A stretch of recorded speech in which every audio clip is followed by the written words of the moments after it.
Good morning everyone. আজকে একটু আগে এত গরম পড়েছিল না, তারপরে নিচে গেলাম, ও পুজো শেষ করলো। পুজো শেষ করে এখন দেখছি যে পুরো একদম ওয়েদারটা চেঞ্জ হয়ে গেল, একদম কালো করে এসছে, যেন মনে হচ্ছে বৃষ্টি হবে। দেখতেই পাচ্ছে, দেখো একটা বড় মেঘ আমাদের মাথার উপর। আমাদের মাথার উপর না, সবার মাথার উপরেই আছে।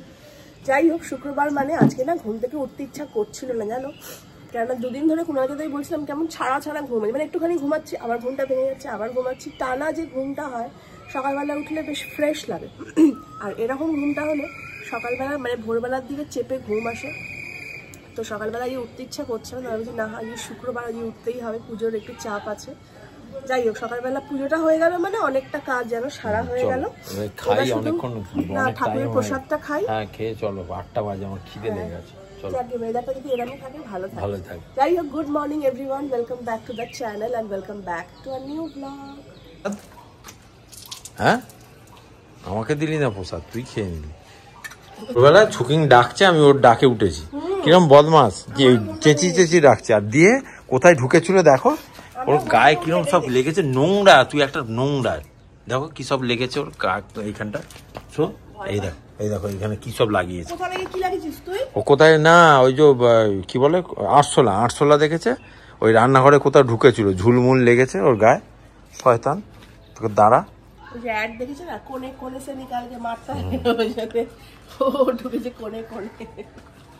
মাকে দেখো, নেকড়ে। আমার গাছে এত ফুল ফুটছে, অপরাজিতা, করবী, বেল ফুল, যে আমার গাছ থেকে ফুল তুলে ঠাকুর পুরো হয়ে গেছে। আর কুনালজি কালকে মালার সাথে গাঁদা ফুলগুলো এনেছিল, সেগুলো একটাও আর ঠাকুরকে দেওয়া হয়নি, শুধু জবা ফুলটা ঠাকুর সন্ধ্যের সময় পায়ে দিয়েছি। এটা মাকে দিয়ে দিই, মায়ের আরেকদিন পুজো হয়ে যাবে। দেখো ছোলা বাদাম তো ভেজানোই আছে। আর আজকে তো তুমি খাবে না? না, আমি এই সবে ছোলা খেলাম, যে আর কিছু খাবো না। আর অন্যদিন আমরা গরম জলে লেবু দিয়ে খাই। কালকে আমি লোমো বিস্কুট খেয়েছি। মিয়ে গেছে না? না ভালোই আছে, ভালোই আছে। কবেকার 3 মাস আগেকার বিস্কুট, আমি সব ভালো হয়ে গেছে। হ্যাঁ, তোমার আবার আমি বিস্কুট খাচ্ছি, কর্মর করে আওয়াজ হচ্ছে, বাইরে থেকে লালুগুলো ওপর থেকে লালুকে দিলাম, লালু দেখছি ওটা নিয়ে ওইদিকে গিয়ে।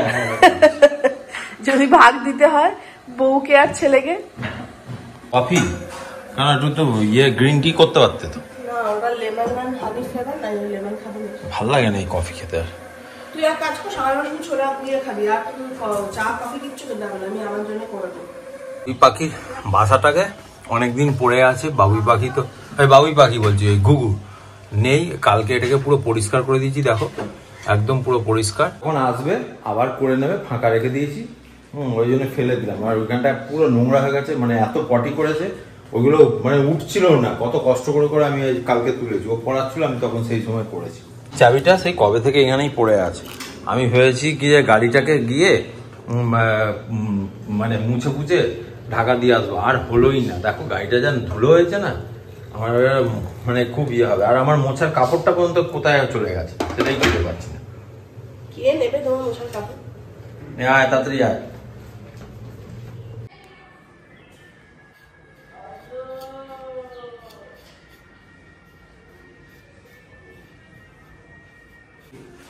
কি দেখছিস তুই? আয় চলে নিচে। কি সব বার করো, কি করো কে জানো, মাঝে মধ্যে বার করে করে। না, ভাবছি একটা রিলস বানাবো, ওই জন্য নোয়াগুলো বার করেছিলাম। অ্যাকচুয়ালি আমি তো বাঁ হাতে নোয়া পরি না, আমার একটা কালো কাঠ ছিল। তো আমাকে একজন বললো কি কালো কাঠটা পায়ে পড়ে দিদি, হাতে পড়ো না, ওটা পড়তে নেই। তো কালকে রাত্রে কোনো একটা কাঁচি দিয়ে কাটিয়ে কেটে দিয়েছি। বাঁ হাতটা খালি, যখন বেরোই তখন ঘড়ি পড়ি, বাদ বাকি সময় হাতটা খালি থাকে, দেখতে কেমন লাগছে। ওই জন্য এটা 12 মাসে পড়া একটা নোয়া, এটা বার করে পড়লাম আমি। কিন্তু আমার এমনি সোনার বানানো আরো আছে 2-3টে, তো ভাবছিলাম এটা নিয়ে একটা রিলস করি। না ঘর মুছেছি বুঝলো তো। তা ছুকিং কি করেছে, ওই ঘরটায় গিয়ে ওই জানলা যেমন বসে থাকে, ভোরবেলা গিয়ে বসেছিল, এবার একটু ভেজা ছিল। ছুকিং এর পায়ের স্টেপ গুলো ছোট ছোট, কি সুন্দর হয়ে দেখাচ্ছি, তোমাদেরকেও দেখাচ্ছি। তোমরা বুঝতে পারছো কিনা, এই দেখো এই একটা ছোপ, তারপরে এইখানে একটা ছোপ, তারপরে এইখানে যেখানে যেখানে ও গেছে সেখানে সেখানে ছোপ, দেখা ছোট্ট ছোট্ট। হ্যাঁ বাচ্চা তো ছুকিং, ওই দেখো আবার ছোপ দেখতে এসছে। হ্যাঁ দেখাচ্ছি তো, তুমি কি করেছো এগুলো? আমি রিলস করছিলাম, আমি নিজে লুঙ্গি মুঙ্গি পরে। বলো। এখন ব্রেকফাস্ট, আজকে শুক্রবার, আর এই দুপুরবেলা ভাতটা আমরা শুক্রবার এখন খাচ্ছি না, ওই জন্য মা আমাকেও পরোটা দিয়েছে, খেয়ে নিচ্ছে। কেন? কালকে মাসকাবারি মালগুলো এনে রাখা হয়েছে, তো এখন গিয়ে এগুলোকে কি বলে আনবক্সিং। আর এরা সব ঘুমাচ্ছে, দেখো ঘুমা। ওই দেখো, ওই দেখো, দেখছে, দেখো বেবি কেমন প্রস্তুতি নিয়েছে আসার জন্য। আসবি না, আমরা পালাচ্ছি। হট করে শরীরটা এত খারাপ লাগছে না, গা হাত ব্যথা করছে, মাথা ব্যথা করছে, তো আমি আর সবকিছু ছেড়ে দিয়ে এসে শুয়েছিলাম। তো 1 ঘন্টা পুরো রেস্ট নিয়ে নিলাম, তাও শরীরটা ঠিক হচ্ছে না। এবার বিকেলে পড়ানোও আছে, তো ভালো লাগছে না। আর এই গরমে গরমও লাগছে, ফ্যান চালালে এসি চালালেও প্রবলেম হচ্ছে, কোনখানে যে মানুষ কি শান্তি পাবে কিছু বোঝা যাচ্ছে না। 12টা বাজতে না বাজতেই না আমি এই জানলাগুলোকে কি করে দিয়ে দিই, না বাইরে থেকে তাকানো যাচ্ছে না, কি রোদ্দুর। পর্দাগুলো টেনে দিলে ঘরটা অন্ধকার থাকলে অনেকটাই মনে হয় বেশ ঠান্ডা ঠান্ডা লাগছে। সকালের দিকে বেশ মেঘলা ছিল, হঠাৎ করে এখন আবার কেমন রোদ্দুরটা একটু বাদ থেকেই প্রচন্ড কড়া উঠেছে। আর কুনাল আবার ঘরদোরগুলো একবার করে ঝাঁট দিল, এরা ঘুরে বেড়ায় তো, দিয়ে আর একবার করে মুছে দিচ্ছে। মানে দিনে আমাদের 2 থেকে 3 বার ঝাঁট, তো 3-4 বার পরেই তার সাথে মোছাও হয়ে যায়।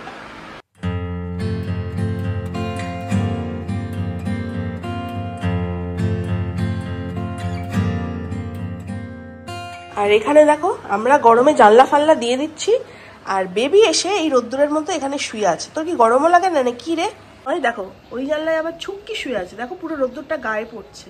কিন্তু কি কোনো প্রবলেম হয় না বুঝি না বাবা। আয় চলে জানলা থেকে নাম নেবে, গরমের মধ্যে জানলা বসেছিস কেন? নাম। এই ব্লাউজটা দেখছো, এই ব্লাউজটা যখন এই সোনাঝুরির হাট থেকে কিনে এনেছিলাম, তো এটা না ওই বুটিকের ব্লাউজ হয় না সেই রকমই জিনিস।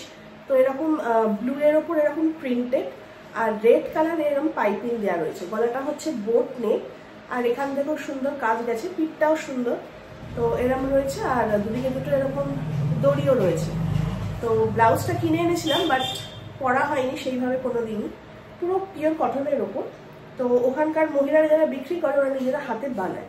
কালকে ফেসবুকের জন্য একটা ট্রাইবাল ডান্স করছিলাম, শ্যুট করছিলাম, তো কালকে এই ব্লাউজটা লেগে গেল। আর ওই নাচটার সাথে না, মানে ডান্সটার সাথে মানে যে গেট আপটা নেওয়া ছিল, তো সেটার সাথে এই ব্লাউজটা একদম মানে খুব সুন্দরভাবে গেছে। তো বহু বছর, মানে প্রায় 2-3 বছর আগে গেছি, তো আজকে গিয়ে ব্লাউজটা ঠিকঠাক কাজে লাগলো।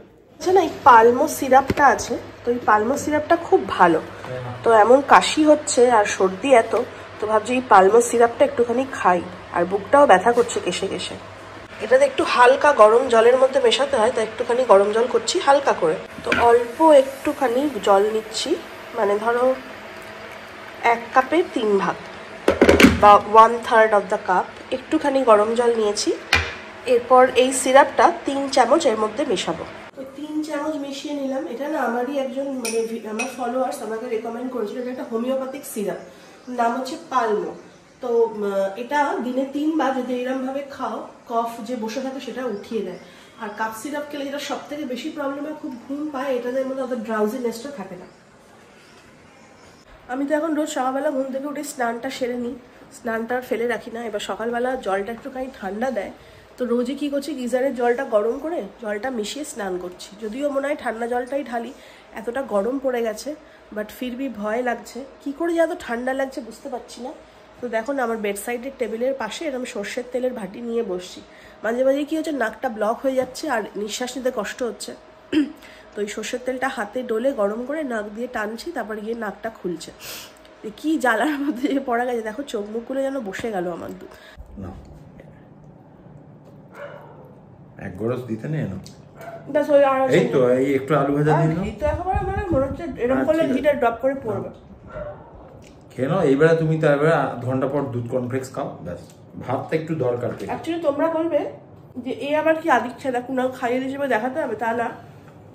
আমি বলছি সর্দিতে আমার মুখটা পুরো ইয়ে, আমি খাইয়ে দিলে খাবে, না হলে ও খাবে না, এই হচ্ছে ব্যাপার। না তার জন্য না, আমি জোর করে খাইয়ে বলছে ঢেঁড়স সেদ্ধ দিয়ে 2 গাল। আর আমি তো চাই ঘি এত খাই না, কুনাল এত ঘি মেখেছে যে এরকম করে ভাতা ধরে টপ টপ করে বলে ঘি পড়বে। যাও তুমি খেয়ে নাও। আর আমার না খুব গরমও লাগছে, ঘেমেও যাচ্ছি, তো আমি এখানে একটা রুমাল নিয়ে এসেছি।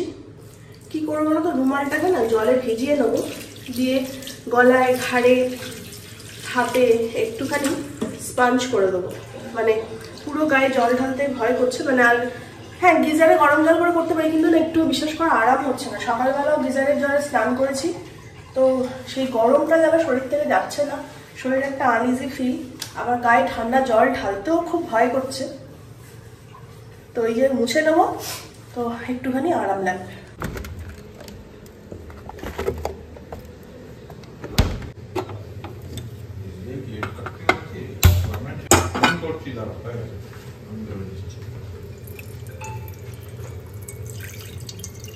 দুধ কর্নফ্লেক্স খাবো, দুধটা ওই জন্য একটুখানি হালকা গরম করে নিলাম, কেননা ঠান্ডা দুধ আজকে খাবো না, এমনিতেই ঠান্ডা লেগেছে।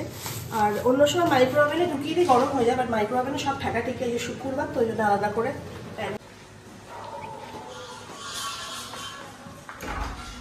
বিস্কুটটা দিয়ে পুরো খেয়ে নাও। ছিঁড়ে দেবো? খেয়ে দে একবার টান ঘুম দাও, আর কোনো মোবাইল ফোবাইল আর টিভি ফিভি দেখবে না, খেয়ে নাও। আমাকে কি বললে যে আমি তোমায় খাইয়ে দিচ্ছি বলে ন্যাকামি? হ্যাঁ, তুমি আমাকে বললে কি ন্যাকামি করছি? তোমায় তো আমি ছোট থেকেই খাইয়ে দিচ্ছি, তুমি তোমার সাথে যতদিন আমার সাথে প্রেম ততদিনই খাইয়ে দিচ্ছি। সে বলুক না, কি আছে, আর বলুক, কেউ যদি বলে আমাকে নিন্দা করে অসুবিধা নেই, তা তোমাকে খাওয়ানোর জন্য আমার যদি ব্লগিংও ছাড়তে হয় তাও ছাড়বো, কিন্তু তোমাকে আমি খাইয়ে দেবো। হ্যাঁ, এইটাই আমি বলছি। কেন আমি তোমাকে খাইয়ে দিতে পারি না? তাহলে তাতে কে কি বললো তাতে কি এসে যায়? এটা তো ভালোবাসা, এটা নিশ্চয়ই তোমরাও করো। এটা আমার সাথে একমত কিনা নিশ্চয়ই কমেন্ট করে জানিও তোমরা। এখন বাজে হচ্ছে সাড়ে চারটে বাজে। তা এখন আমি যাবো ওদের বিস্কুট দিতে, তারপরে দিয়ে আমি আমার কাজে বেরোবো। আমার 5টায় বেরোনোর কথা আছে। আমাদের একটা জায়গায় ইনভিটেশনও আছে। যেতে বলি, কিন্তু শরীরটা যা খারাপ জানি না, ভালো লাগছে। এই দুপুরবেলাটা শুয়েছিলাম, মনে হচ্ছে শুয়েই থাকি, গা হাত পা গুলো মানে কাটে কাটে ব্যথা লাগছে, কিন্তু কিছু করার নেই, পড়াতেই হবে। কদিন ছুটিও ছিল, পড়াতে যাচ্ছি। তো কুণাল বলেছিল ঠিক আছে ইনভিটেশন আছে, একবার তাহলে পড়িয়ে উঠে পারলে আমরা যাব, কিন্তু শরীরের কন্ডিশনটা এতটা খারাপ আর মনে হচ্ছে না যেতে পারবো। আর কুণালও কাজে বেরোবে, আর গরমকাল পড়া মানে কুণাল বিকেলের দিকেই কাজটা লাগে, সব বিকেলে কাজ। চলো ও কাজে বেরোক আর আমিও টিউশনে যাই। তোমাদের সঙ্গে কিছুক্ষণ বাদে দেখা হচ্ছে, কিছুক্ষণ না কয়েক ঘন্টা বাদে দেখা হবে আবার। দেখো আমি এলাম, দেখো সব কটা বসে আছে। কি হলো, শরীর কেমন আছে এখন? কেন জোর করে খাচ্ছি, এইটাই আর কি ভালো খাদ্য বলো, মাথা ব্যথা করছে। চুকিং রাগ করছে, এই নাববি না কেউ, চ। দুজনে এসে শুয়ে পড়লি কেন? চ। এখন লালু এসছে না বল? হ্যাঁ লালু এসছে, ও চলে যাবে। রান্না তো এদের হয়ে গেছে। চুপচাপ बैठो, যাও अपनी जगह में बैठ जाओ। तो কিন্তু ওদের এখনো নিতে আসেনি, ওরা চলে গেলে আমারও ছুটি হয়ে যাবে। मैंने चुपचाप बैठने के लिए कहा है अनिका, नहीं टेक योर प्लेस। মা ডিনার করছে, এইসব তরকারি করো কেন, কুণাল একদম খেতে চায় না। আলু, পটল, কুমড়ো বলে যে কোনো একটা সবজি দিয়ে তরকারি করবে, এত এরকম ঘ্যাট না বানাতে। আর আমার তো মুখে কিচ্ছু রুচি নেই, কিচ্ছু খেতে ভালো লাগছে না। তো মাকে বললাম সকালের ভাত আমি খাই না, ওতে জল ঢেলে দাও, আর ওর মধ্যে একটুখানি আলু চচ্চড়ি টাইপের করে দাও, ঝাল ঝাল করে, ওটাই মেখে খেয়ে নেবো। কিছু খেতে ভালো লাগছে না। খাওয়া হয়ে গেছে, তাও ওখান থেকে উকি ঝুঁকি মারছে। এই দুটোকে দেখো কি কিউরিওসিটি, ওখান থেকে বসে দেখছে। লজেন্সে মুখ দিচ্ছে, আর কিন্তু শুক্রবার, ওই লজেন্সে মুখ দিবি না, মার খাবি কিন্তু বলে দিলাম। ভাতের মধ্যে ঠান্ডা জল ঢেলে দিলাম, তো ওপরে এসে গাছে গিয়ে জল দিয়ে এলাম, কেননা আমার ওপরেই তো ওদের ভরসা, কে দেবে। আর সত্যি কথা বলতে কুণালের অনেক দায়িত্ব, আর ওকে দায়িত্ব বাড়াতে চাই না। তো আমি এসে ফ্রেশ হলাম, একটু গাটা স্পঞ্জ করলাম, আর আমাদের গাটাটা স্টিকি হয়ে যায়, গরমে ঘামছি তো। তো এবার জাস্ট ঘরে চলে যাব, খাবারটা খাবো। এটা খেতে পারবে এরকম সাদা সাদা, কিছু নেই, পেঁয়াজ নেই, কোনো কিছু মুখে খেতেই, শুধু পেটে খিদে রয়েছে, কিন্তু মুখ দিয়ে যে যাবে না সেই ইনটেক করার যে ইন্টেনশনটাই আমার নেই। আমি আর হয়তো ব্লগটা কন্টিনিউ করতে পারবো না, ঠিক আছে যদি করে করবে, বাট এখানেই শেষ। আমার তো লুচি ভেজে নিয়ে এলাম, লুচি আর এই তরকারি। তোমার মাকে বললাম একদম তরকারি কম, আমি তরকারি কম খাই, ফালতু জোর করে আমার খেতে হয়, ভালো লাগে না। যাকে এখন খেয়ে নি, খিদেও পেয়েছে। আর তোমার ওই পার ডে আমি একটা করে এখন ওই লম্বু বিস্কুট খাচ্ছি, কালকেও খেয়েছি, আজকেও খেয়েছি, আর একটা আছে, ওটা ভাবছি কাল পরশু খেয়ে শেষ করে দেবো। ভাতটা খেয়ে না ভালো লাগলো, আর বেশ করে মা লঙ্কাগুলো চিপটে চিপটে খেলাম, সর্দির মুখে বেশ ঝালটা ভালো লাগছে। আর রোজ রাত্রির বেলা আমি এখন রিসেন্টলি এই দুটো ক্রিম ইউজ করছি। একটা হচ্ছে প্রিয়াস ন্যাচারালস এর অ্যালোভেরা জেল, গরমের দিনে সকাল থেকে এইটাই মাখি, কেননা মুখটা চিপচিপা হয় না, গরমও লাগে না। বাট রাত্রির বেলা যেহেতু এসি চলে, এসি ভাবে স্কিনটা পুরো ড্রাই করে দেয়, ওই জন্য প্রিয়াস ন্যাচারালস এর স্যাফরান গ্লো ক্রিমটা ইউজ করছি।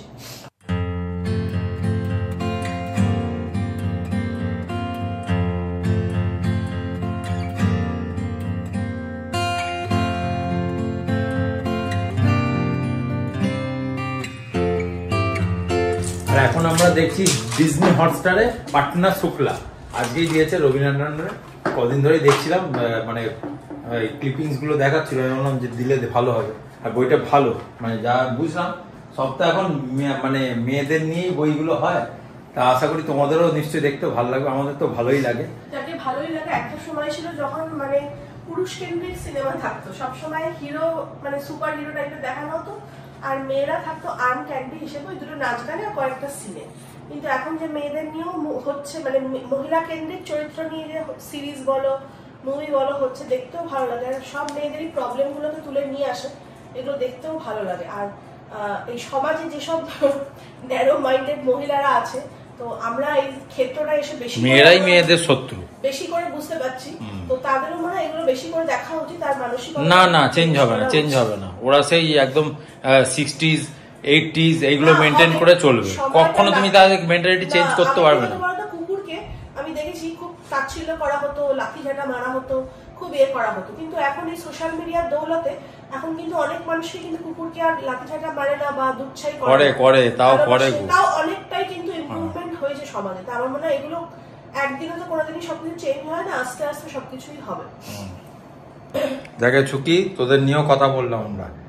হ্যাঁ, চুলকি করে না করে বস শো ঘুমা, আজকে মোটকে শুয়ে আছে। আর আজকের ব্লগটা যদি কিছু ভালো লেগে থাকে, লাইক শেয়ার কমেন্ট করতে ভুলো না। আর এখানেই আমাদের ইতি, তাই তো? একদম, লাভ ইউ।